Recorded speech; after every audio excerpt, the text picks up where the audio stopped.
कि भैया जब मैं रिवीजन करने बैठता हूँ बहुत नींद आती है। आपने अब तक 6 महीने, 8 महीने, 1 साल, 2 साल तक प्रिपेयर करा होगा आपके एग्जाम के लिए, तभी जाके आप वो 3 घंटे का एग्जाम देने वाले हो। भले इसने कम सिलेबस कंप्लीट करा है बट स्टिल ये बंदा जीत जाएगा। फिजिक्स में 16-17 चैप्टर्स है, तो आपके पास 16-17 पेजेस ऐसे होने चाहिए। ये फॉलो करोगे तो आपका पूरा जो नोटबुक है आपके दिमाग में एग्जैक्टली छप जाएगा। It will print in your brain. So hello, welcome back. तो welcome to one more video. This video is all about revision strategy.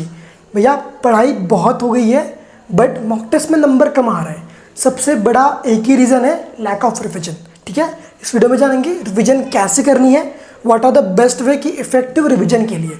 पढ़ाई करना इंपॉर्टेंट है बट आप एग्जाम में आपके नोट्स नहीं लेके जाओगे, आप एग्जाम में सिर्फ अपना दिमाग लेके जाने वाले हो। तो जो भी इस वीडियो में बताऊंगा एंड तक जरूर देखना। लास्ट में एक बोनस टिप भी दूंगा, अगर वो फॉलो करोगे तो आप जो भी पढ़ा है आपने अब तक एग्जाम तो याद रखोगे बट अलॉन्ग विद दैट वो आपको लाइफ टाइम याद रहेगा। तो this is all about revision, complete syllabus revision strategy.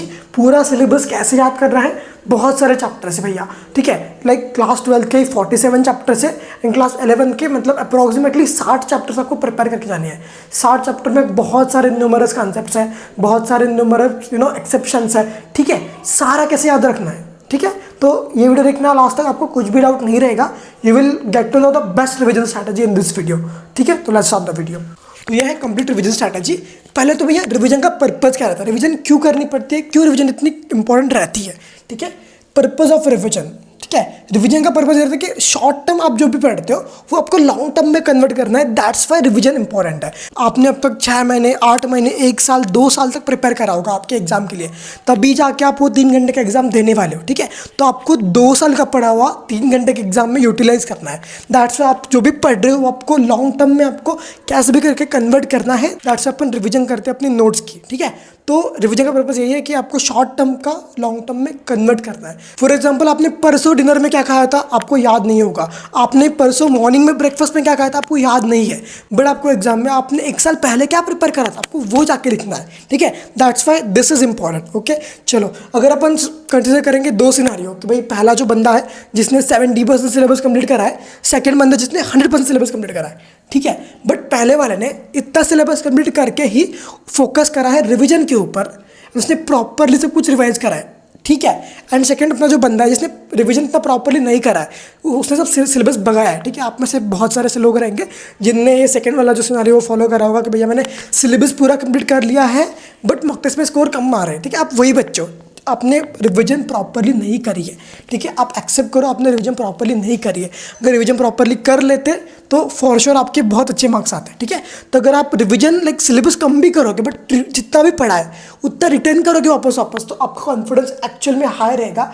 And ये जो बंदा है, ये फर्स्ट वाला जो बंदा है, he will definitely score more marks than that बंदा। भले इसने कम सिलेबस कंप्लीट करा है बट स्टिल ये बंदा जीत जाएगा। Okay, that's why revision it's necessary along with syllabus completion.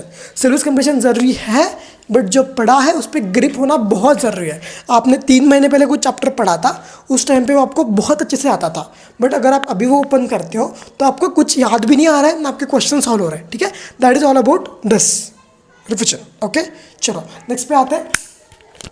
या देखो, अभी ये जो कुछ टिक्स है कि भैया जब मैं रिवीजन करने बैठता हूँ बहुत नींद आती है, मैं दिन भर बहुत फ्रेश कर लूँ बट जैसे मैं रिवीजन करने के लिए अपनी नोटबुक ओपन करता हूँ, अपने शॉर्ट नोट्स ओपन करता हूँ, बहुत नींद आती है। कैसे टैकल करना है बात करेंगे। जो भी बोलूँगा सारी प्रूवन है और मैंने खुद यूज़ करी है। That's I am telling you all of this.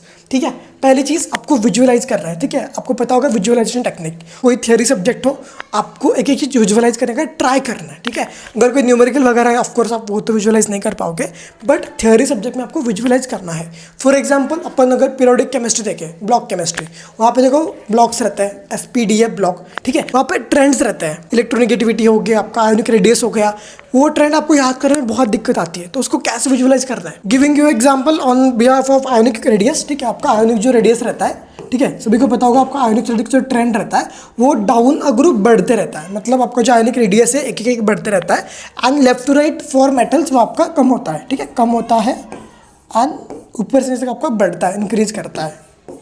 ठीक है, तो आपको विजुअलाइज करना है। ठीक है, देखो अभी देखो ये मेटल्स के लिए बढ़ता है, नॉन मेटल्स के लिए कम होता है। ठीक है, मतलब पूरा वाइस वर्सा है। ठीक है, तो इमेजिन करो भाई कोई तो मेटल है, ठीक है, एक तो एल्यूमिनियम कैसे, कोई तो बॉल इमेजिन कर लो, एल्यूमिनियम का कोई तो बॉल है, एंड इमेजिन करना है, विजुअलाइज करना है, ठीक है। इसका लेफ्ट राइट कम हो रहा है, मतलब मान लो कोई तो एल्यूमिनियम का बॉल है, जैसे अब लेफ्ट टू लेफ्ट जा रहा है उसका रेडियस कम हो रहा है, मतलब पहले वो इतना बड़ा था, फिर छोटा हो रहा है, फिर छोटा हो रहा है, फिर छोटा हो रहा है, फिर छोटा हो रहा है, ऐसा होता रहे एक्चुअली। बट आपको ऐसे याद करना है, this is best way to visualise, ठीक है। आपको अगर ट्रेंड्स वगैरह याद करना है, बहुत रिलेटिव चीज़ें याद करें, this is the best way, visualisation is the best way, ठीक है।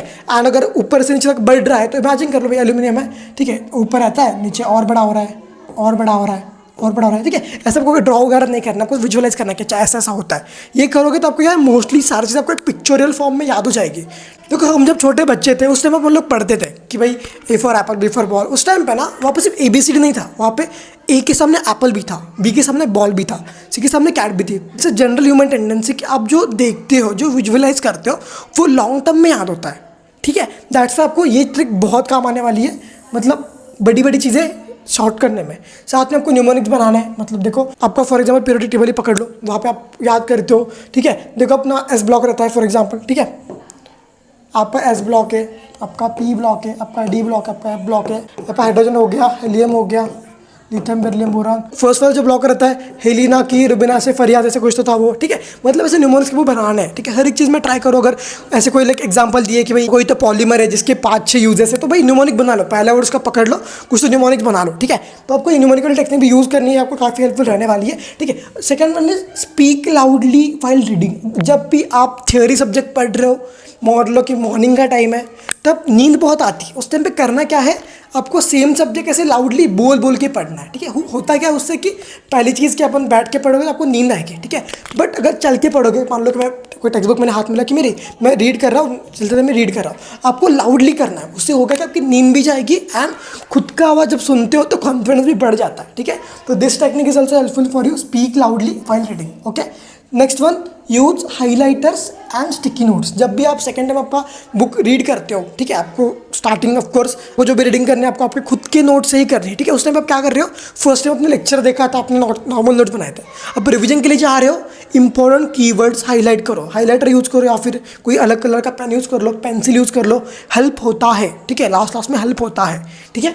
या अलॉन्ग विद दैट एक एक्स्ट्रा टिप यहाँ पे ऐड कर लो कि आप क्या कर सकते हो, जब भी आप टेक्स्ट बुक वगैरह रीड कर रहे हो या फिर आपका खुद का नोट्स रीड कर रहे हो, ठीक है, एंड अपना हाईलाइट वगैरह आपका सब कुछ हो चुका है, तो आप एक लाइक रिफिल, बिना रिफिल की पेन ले सकते हो, बिना टिप वाली पेन ले सकते हो, या फिर ख़राब पेन ले सकते हो और उसको ऐसे लाइन टू लाइन ड्रैग करते हुए पढ़ना है। मान लो कि आप लाइन टू लाइन पढ़ रहे हो, उस टाइम पे आपको ड्रैग करते हुए पढ़ना है। उससे होता है कि आपका रिटेंशन रहता है उस टाइम पे। एंड देखो बहुत बार होता है कि अपन लोग ऐसे डे ड्रीमिंग करते रहते हैं, ठीक है, एक लाइन पढ़ेंगे, कुछ तो सोचेंगे, वापस वो लाइन पढ़ेंगे, ऐसे अपन लोग एक ही लाइन 5-6 बार पढ़ते हैं। उससे होता क्या है कि आपका जो माइंड है वो कॉन्सेंट्रेट रहेगा उस लाइन के ऊपर ना, आप ऐसे एक ही लाइन 10 बार रीड नहीं करोगे, ओके। तो ये थी बेसिक 3 चीज़ें।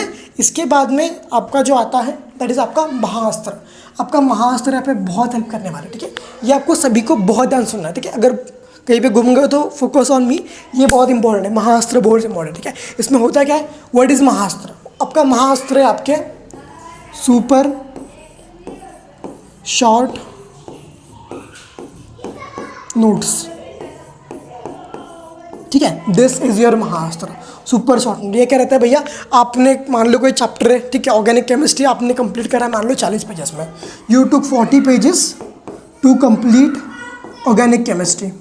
And for example organic chemistry में 4 चैप्टर्स हैं, ठीक है। Each chapter has taken 10 pages on average, ठीक है। यहाँ पे जो भी आपकी रिएक्शन मैकेनिज्म है या फिर आपका फिजिक्स का कोई चैप्टर हो गया जहाँ पे फॉर्मूलाज और कंसेप्ट है, आपको ये सारे के सारे एक पेज के अंदर फिट करने का ट्राई करना है, ठीक है। देखो मान लो कोई चैप्टर आपका फिजिकल केमिस्ट्री का, ठीक है, पकड़ लो कि आपका केमिकल इंडेक्स है, ठीक है, केमिकल इंडेक्स इज देयर। आपको इस चैप्टर के जितने भी फॉर्मूलाज एंड कंसेप्ट है आपको ये सारे फिट करने एक सिंगल शीट ऑफ पेपर में। मान लो कि कोई A4 साइज़ का शीट है, A4 साइज़ का पेपर है, ठीक है, आगे से पीछे से ब्लैंक है। आपको इन 2 पेज में लाइक एक सिंगल पेज में आगे से पीछे से पूरा का पूरा चैप्टर फिट करना है, ठीक है। ये आपके हो गए सुपर शॉर्ट नोट्स। मतलब मान लो कि आपके फिजिक्स में 16-17 चैप्टर्स है, तो आपके पास 16-17 पेजेस ऐसे होने चाहिए। मतलब एक पेज के अंदर आपको पूरा चैप्टर फिट करना है। अगर कोई बड़ा चैप्टर है जिसके मैथ्स में वेक्टर्स वगैरह है तो यू कैन टेक 2 और 3 शीट्स ऑफ पेपर, ठीक है, बट ट्राई करना है कि एक पेज में पूरा कंप्लीट कर लो। उसमें व्हाट यू कैन डू, ऐसे लाइन मार लो, यहाँ से शुरू कर दो, #1 कोई फॉर्मूला आपका, ठीक है, #2 आपको ऐसे करते करते एक शेप में पूरा कंप्लीट कर देना है। इससे होता क्या है, ये करने से जब आपका मान लो कल पेपर है या फिर आप पेपर के 2 दिन पहले रिवीजन के लिए वापस आ चुके हो एंड उस टाइम पे you don't have sufficient time कि आप पूरा टेक्स्ट बुक आपका रीड कर सकते हो या फिर पूरा आपका नोटबुक रीड कर सकते हो। नो, उस टाइम पे 50-50 पेजेस रीड करना इज नॉट पॉसिबल। उस टाइम पे आपको ये ही रीड करना है, ठीक है। This will help you at very end, ठीक है। तो ये आपके लिए महाअस्त्र है, वो करके जाना ही जाना है, ठीक है। यहाँ तक सारी चीज़ें क्लियर है। इसके बाद में बात करेंगे बेस्ट रिविजन स्ट्रैटेजी, ठीक है। This is by exclusively by Aditya COEP, ठीक है। ये आपके लिए, ठीक है। चलो बात करेंगे बेस्ट रिवीजन मेथड। एकदम ध्यान सुनना, एकदम आराम से बताऊंगा। ये फॉलो करोगे तो आपका पूरा जो नोटबुक है वो आपके दिमाग में एग्जैक्टली छप जाएगा। It will print in your brain अगर डेडिकेटेडली फॉलो कर दोगे तो, ठीक है। करना क्या, देखो आ जाओ। ये chapter number 1, chapter number 2, 3, 4, 5, 6, 7, 8, 9, 10 up to आपका मान लो कि 15 चैप्टर तक आपको करना है, ठीक है। Up to 15। First of all मान लो कि आपने भी स्टार्ट कर दिए रिवीजन, मेरा भैया रिवीजन करना है मुझे। आपने स्लॉट बनाए, फॉर एग्जांपल मैंने फिजिक्स में मैं आज पहले 4 चैप्टर रिवाइज कर दूंगा, ओके। तो फिजिक्स का चैप्टर नंबर 1, 2, 3, 4 है, ठीक है। तो मैंने आज के दिन मतलब डे वन में मान लो कि 1, 2, 3, 4 चैप्टर रिवाइज कर लिए, ओके। एंड मेरे को यूजुअली टाइम लगा 1 hour to revise this chapter, 1 hour to revise this chapter, 1 hour to revise this chapter and 1 hour to revise this chapter, ठीक है। मुझे आज 4 चैप्टर रिवाइज करने के लिए फॉर एग्जांपल 4 घंटे मैंने स्पेंड कर दिया, ठीक है। मैंने 4 घंटे स्पेंड कर दिए 4 चैप्टर रिवाइज करने के लिए, ओके बढ़िया, ठीक है। आज जाते हैं अपन डे 2 पे, ठीक है। This is our day 2। तो मैंने डे 2 पे भैया मुझे अगले 4 चैप्टर रिवाइज करने हैं एंड मान लो कि वो भी सेम टाइम कंज्यूम करेंगे, ठीक है। That is 1 hour, okay. 1 hour day 1 में it took me 4 hours, okay. तो डे 2 में भी मुझे 4 घंटे लगने चाहिए यहाँ पे ये कंप्लीट करने के लिए। बट मैं यहाँ पे क्या करूँगा, मैं यहाँ पे instead of only this chapters, मतलब देखो मैंने डे 1 में 1, 2, 3, 4 कंप्लीट कर लिया, ओके। डे 2 में I have to start from chapter number 5, 6, 7, 8, okay. But no, यहाँ पे आता है twist. Instead of starting from chapter number 5 आपको करना क्या है, आपने डे 1 में जो रिवाइज करा था, डे 1 में आपने जो रिवाइज करा था आपको वो भी एक बार आंखों के नीचे से डाल देता है। जो आपको रिवाइज करने के लिए डे 1 में 4 घंटे लगे, आपको यही चैप्टर विदिन 2 आवर्स रिवाइज करने का ट्राई करना है, ठीक है। तो डे 2 में आपने 4 आवर्स प्लस 2 आवर्स स्पेंड कर दिया, ओके। मतलब 2 आवर्स ये वाले के प्लस ये वाले 4 आवर्स, मतलब आपने 6 आवर्स स्पेंड कर लिए डे 2 कंप्लीट करने के लिए, ओके। ये था कंपाउंडिंग, ठीक है। अभी देखो मेरा डे 3 स्टार्ट हो गया, I am starting from chapter number 9, 10, 11 and 12। Instead of going for chapter number 9 मैं क्या करूँगा, एक बार आंखों के नीचे से मैं ये भी रिवाइज कर लूँगा एंड ये भी रिवाइज कर लूँगा, ठीक है। आपको डे 3 में ये 4 रिवाइज करने के लिए आपको 45 मिनट्स के अंदर से टाइम लग जाएगा, ठीक है। मतलब जो डे 1 में you spend 4 hours to study and revise all this 4 chapters, it took only 40 minutes, it took only 40 minutes to revise these chapters in day 3, ठीक है। आपको ऐसे ही साइकिल कंटिन्यू करती रहनी है अप टू आपका रिवीजन जब तक कंप्लीट नहीं होता है तब तक। इससे होगा क्या कि जब आप नियर अबाउट आपका रिवीजन कंप्लीट करने को जाओगे उस टाइम पे you will be that much master कि आपको ये वाला जो 4 चैप्टर्स है आप with in fraction of seconds या फिर मिनट्स कंप्लीट कर लोगे, ठीक है। इससे होगा क्या कि आप जब भी चैप्टर नंबर आपका लास्ट 16, 15 जो भी चैप्टर है वो रिवाइज करने को जाओगे उस टाइम पे it won't take minutes to revise this.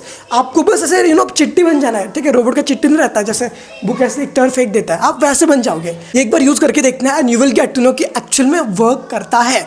ये फॉलो करोगे तो सबकॉन्शियस में आपका अल्टीमेटली चला जाएगा, आपको लाइफ लॉन्ग ये याद रहेगा बिकॉज आप यहाँ पे पूरा का पूरा ब्रेन में घुसा रहे हो, पूरे चैप्टर्स घुसा रहे हो, ठीक है। ये करोगे तो आपके स्टार्टिंग के चैप्टर्स भाई बहुत इजीली सॉल्व हो जाएंगे, बहुत इजीली रिवाइज हो जाओगे, ठीक है।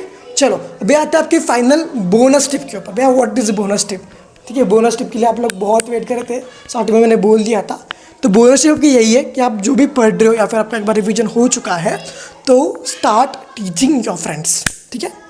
What is a bonus tip, start teaching your friends, ठीक है। आपको भी आता है, आपको भी एम्पल % ऑफ सिलेबस आता है, तो आप क्या कर सकते हो, अगर आपको कोई चैप्टर अच्छा जाता है तो आप वो चैप्टर आपके दोस्त को पढ़ाइए। उससे होगा क्या कि जब आप पढ़ाते हो किसी को तो आपका रिविजन बहुत स्ट्रांग होता है, ठीक है। मान लो कि 2 बच्चा है, पहला खुद से ही सब कुछ प्रिपेयर कर रहा है वापस और दूसरा बच्चा है जो कि दूसरों को पढ़ा के कुछ पढ़ रहा है, तो दूसरा वाला जो बच्चा है ना वो जीत जाएगा बिकॉज जो पढ़ा रहा है उसका तो स्ट्रांग होगा ही, बट अलॉन्ग विद दैट जो सुन रहा है दोस्त है उसको भी बहुत स्ट्रांग होगा। ठीक है, ये डिफरेंस रहता है, कोई आपको टीचर पढ़ा रहा है या आपका दोस्त पढ़ रहा है। टीचर पढ़ाएगा तो चीज़ें थोड़ी सी कम समझ आएगी, बट आपको कोई दोस्त पढ़ाएगा तो आपको बहुत क्लियरली समझ आएगा। ठीक है, तो this will be ultimate trick. ठीक है, बट ये कब फॉलो करनी है आपको, जब आप आपका खुद का रिविजन कर लेते हो उसके बाद ये फॉलो करनी है। And the most important thing कि या वो are looking for mock test series, तो हमने आपके ऊपर DTCP आपके ऊपर 409 रुपये में 2024 के papers as a mock test upload करें। ठीक है, 2024 के paper as a mock test, मतलब अगर आप इस पेपर में अच्छा स्कोर कर लेते हो तो आप फॉर श्योर 100% इस वाले CET के अटेम्प्ट में भी बहुत अच्छा स्कोर कर लोगे। ठीक है, इसका जो इंटरफेस है वो एक्जैक्टली MS CET के एग्जाम की तरह है, तो आपको कंप्लीट एग्जाम का फीलिंग यहाँ से आने वाला है। ठीक है, डिटेल सॉल्व आंसर सभी क्वेश्चन के दिए गए हैं एंड अनलिमिटेड अटेम्प्ट है, मतलब आपका मन करा भाई मुझे एक एग्जाम 3 बार 4 बार देने हैं, आप दे सकते हो। ठीक है, instead of going for PYQs आप ये वे से जाओगे तो आपके लिए ये भी बहुत हेल्प करेगा। ठीक है, तो यार दैट वाज द वीडियो। ठीक है, आई होप उसमें कोई डाउट नहीं होगा तो भाई कमेंट में बोल दो एक बार। This was the best revision video from my side. अगर आपको बहुत पसंद आया होगा तो what you can do just a single thing, एक बार कमेंट स्पैम कर देना कि भैया बेस्ट स्ट्रैटेजी वीडियो। ठीक है, बेस्ट रिविजन स्ट्रैटेजी वीडियो। ठीक है, अगर समझ गया होगा पूरा तो प्लीज़ ये कमेंट कर देना। I will surely give you a like and heart on this comment. ठीक है, बाकी पढ़ाई करते रहो। All the very best.